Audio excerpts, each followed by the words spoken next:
Have you ever argued with someone knowing they were wrong? Watching the evidence pile up, waiting for just two simple words. I'm sorry, but those words never came. Instead, they blamed you, changed the subject, made excuses, or somehow turned themselves into the victim. You left the conversation feeling confused. How can someone be so obviously wrong and still refuse to admit it? At first, it feels like pride or stubbornness, but psychology suggests something much deeper is happening. For some people, an apology isn't just admitting a mistake. It feels like losing part of who they are. Imagine spending years convincing yourself that you're always right, always smarter, always the victim. Now imagine someone places undeniable proof in front of you. For most people, it's uncomfortable. For a narcissistic personality, it can feel like a direct attack on the identity they've built. That's why many narcissists don't see arguments the way you do. You think you're searching for the truth. They're trying to protect the image they have of themselves. And protecting that image often becomes more important than protecting the relationship. This is why conversations with narcissistic people can feel so exhausting. Facts don't seem to matter. Evidence doesn't seem to matter. Even your feelings don't seem to matter, because the conversation quietly stopped being about what happened. It became about who gets to stay right. Psychologists describe this as a fragile sense of self-esteem hidden beneath an appearance of confidence. When that self-image feels threatened, admitting fault can feel overwhelmingly difficult. That's why something as simple as saying, "I made a mistake," can feel impossible. Instead, the mind searches for another solution, not the truth, protection. And once that happens, the conversation changes completely, because now, winning matters more than understanding. But refusing to apologize isn't usually the first sign. Long before that, there's another pattern almost every narcissistic person repeats. And once you notice it, you'll start seeing it everywhere. Think back to the last argument you had with someone who never apologized. How did it begin? Maybe you calmly explained that something they did had hurt you. You weren't trying to fight. You just wanted them to understand. For a brief moment, they listened. Then something changed. Suddenly, the conversation wasn't about your feelings anymore. It became about your mistakes. What about the time you did this? You're not perfect either. You always make everything about yourself. Without realizing it, you found yourself defending your own behavior. The original problem quietly disappeared. Psychologists call this deflection. Instead of taking responsibility, the attention is redirected somewhere else. Surprisingly effective. Because once you're busy defending yourself, no one is talking about their behavior anymore. But that's only the beginning. There's another tactic that's even more confusing. Imagine confronting someone with clear evidence.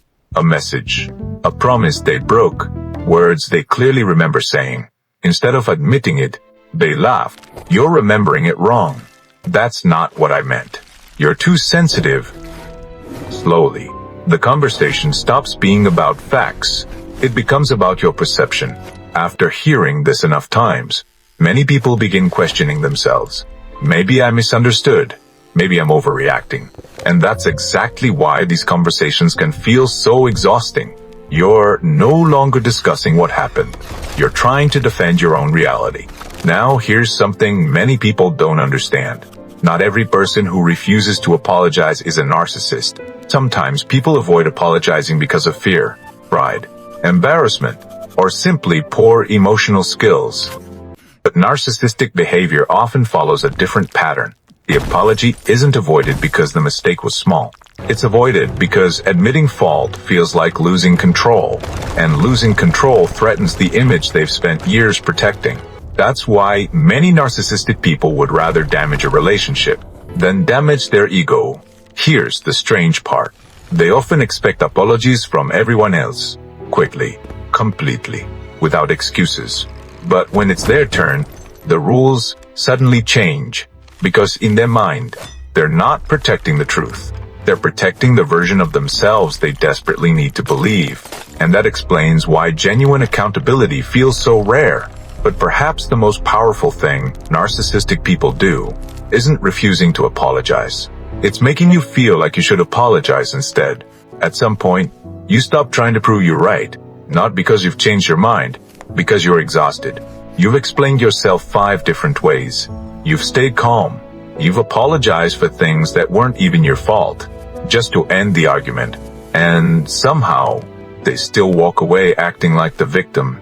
If that sounds familiar, you're not imagining it. One of the most frustrating parts of narcissistic behavior isn't the argument itself. It's what happens afterward. Instead of reflecting on the conversation, they often rewrite it. In their version, they were misunderstood. They were attacked. They were the one who suffered. Psychologists sometimes describe this as self-serving bias, our tendency to interpret events in ways that protect our self-image. Everyone does this to some degree, but in people with strong narcissistic traits, this pattern can become much more pronounced. That's why an apology can feel almost impossible, because apologizing would mean accepting a version of the story where they weren't the hero, and that directly threatens the identity they're trying to protect. But here's something important. You cannot force someone to become accountable. No perfect sentence, no perfect evidence, no perfectly calm explanation can make someone accept responsibility if they have already decided that protecting their ego matters more than protecting the relationship. That's a difficult truth to accept, but it's also incredibly freeing, because the moment you stop expecting an apology that may never come, you stop giving that person control over your peace of mind. Now think back to the beginning of this video. You were waiting for 2 simple words. I'm sorry. Maybe those words never came. Maybe they never will. But your healing doesn't have to wait for someone else's apology. Sometimes, the closure you're searching for doesn't come from hearing them admit they were wrong. It comes from finally accepting that they may never be able or willing to do it. And once you accept that, something changes. You stop chasing explanations. You stop replaying the same conversations. You stop trying to convince someone who has already chosen not to listen. That's not weakness. That's wisdom. So before this video ends, ask yourself one honest question. Am I waiting for an apology? Or am I waiting for permission to move on? Because those are not the same thing. If this video helped you understand narcissistic behavior from a new perspective, subscribe to Dark Psychology Decode. Every week, we explore the hidden psychology behind manipulation, attraction, confidence, relationships, and the invisible patterns that shape everyday life. Because the greatest freedom isn't winning every argument. It's knowing which battles no longer deserve your energy. Until next time, stay curious, protect your peace. And remember, some people never apologize, not because they don't know they hurt you, but because admitting it would force them to face the one person they've spent their whole life trying to protect, themselves.